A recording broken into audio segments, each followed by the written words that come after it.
Hey. Yeah, I got out early today. See the sun?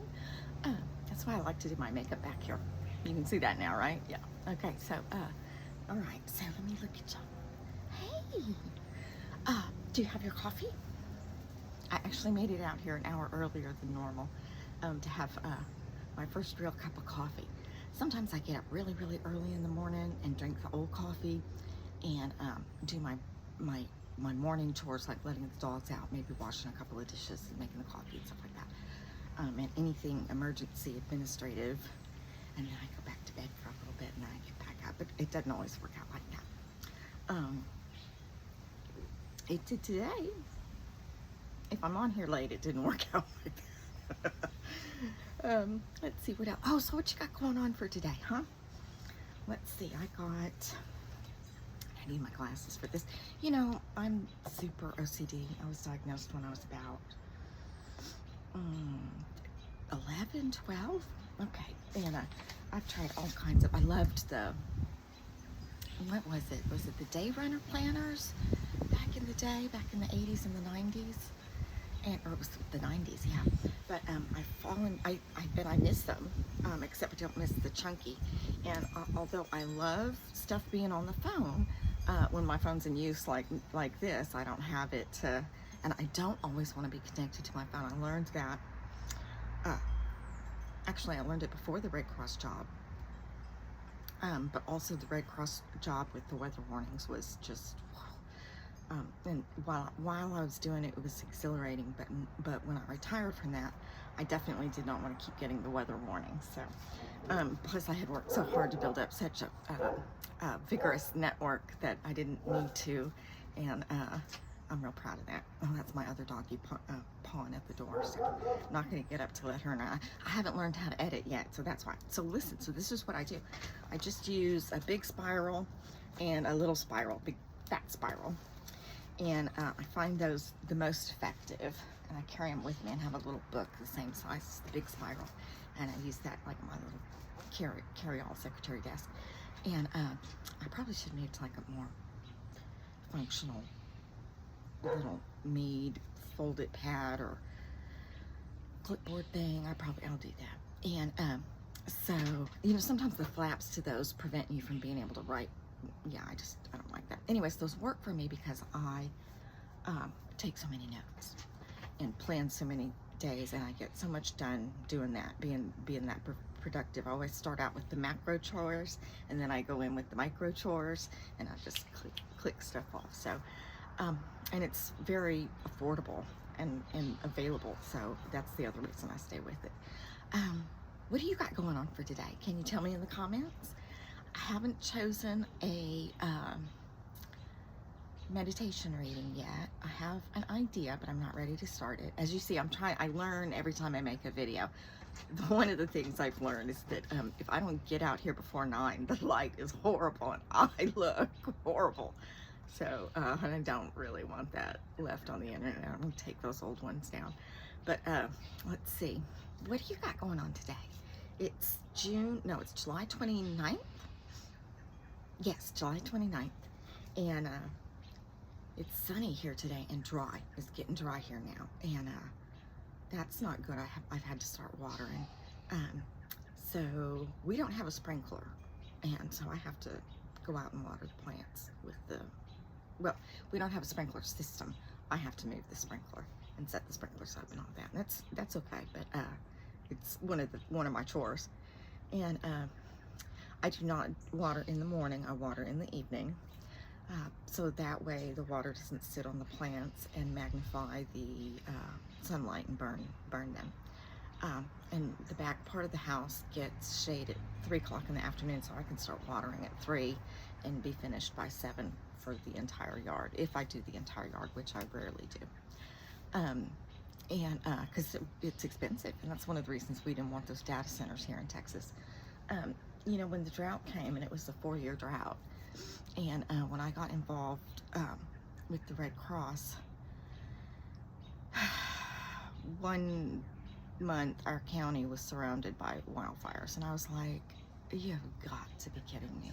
And I had already been putting out the drought report every day for my friends to keep them current with this situation. And, you know, we go into water restrictions and stuff like that. And of course, burning's illegal when things are like that.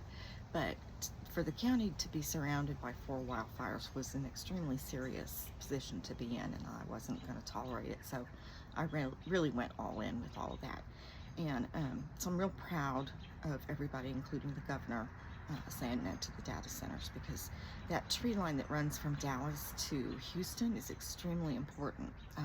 And I've always liked to go hunting, so if you want to go hunting, you have to keep the animals here. And quite frankly, that's a God-given right, you know, and if we want to eat wild food, that's the way to do it, you know, got to take care of them. Taking care of them takes care of us. So, let's see, what else do I have to tell y'all today? Got to make an appointment for one of the dogs to get trimmed for the summer. Doing it a little late because I'm having to juggle so much. Oh yeah, the kids went to Dallas. My youngest daughter and her 2 tiny children went to Dallas for JJ's cancer clinic, and of course he came back with a good result. He's gaining weight, and he's finally not having diarrhea anymore. So that's a huge step in the right direction. He when we got the diagnosis a year ago, it was a year ago, this month I think, no, next month, he was only given a 10% chance of survival, and so we have watched him die several times. And why am I smiling? Because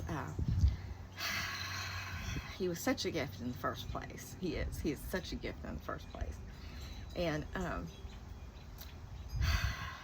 we went ahead and grieved him when we got the diagnosis, because he was days away from dying when we found out.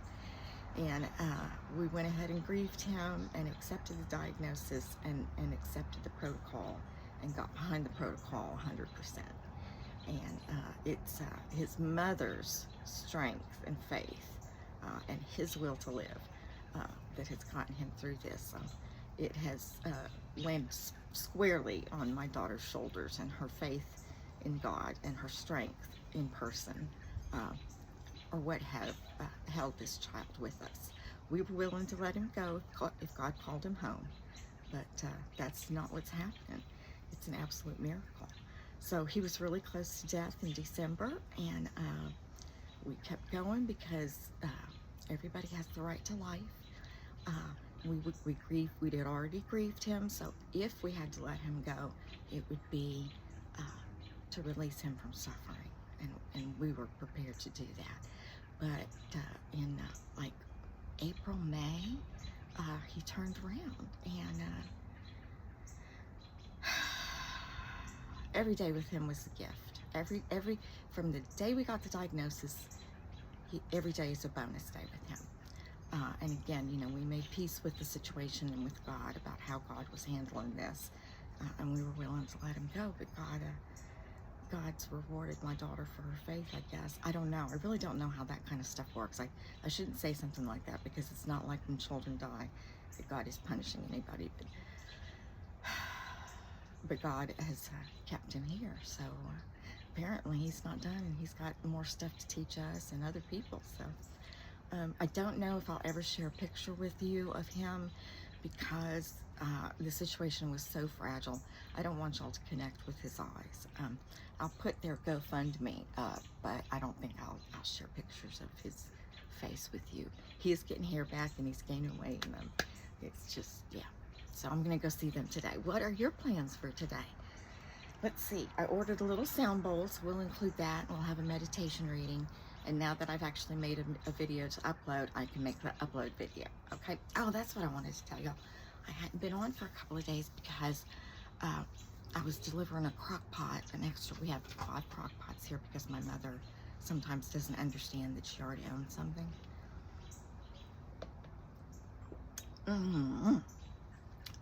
So I was delivering the largest of the crock pots to a charity the other day, Monday, I don't know, Sunday? Yeah, Sunday.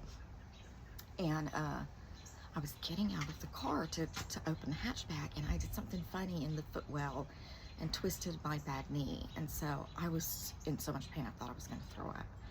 And so I have been on the injured reserve list since Sunday, so I had been hobbling around and icing my knee and taking a lot of Tylenol and trying to rest and not push myself. When did maybe it was Saturday I did it. I don't know, but it's inflammation from my knee has spread through my whole body, and so I've been dealing with that and not pushing myself to make videos or anything. Let's see, what else? What are y'all doing today? You gotta tell me. I mean, like, I want to know. I don't want to judge you or anything. I don't care what you're doing, but I do. I want to know, you know? I do. I really want to know. Not to be, like, judgy or anything, but I do want to know. Okay? All right. That's good. All right. I love you. Goodbye.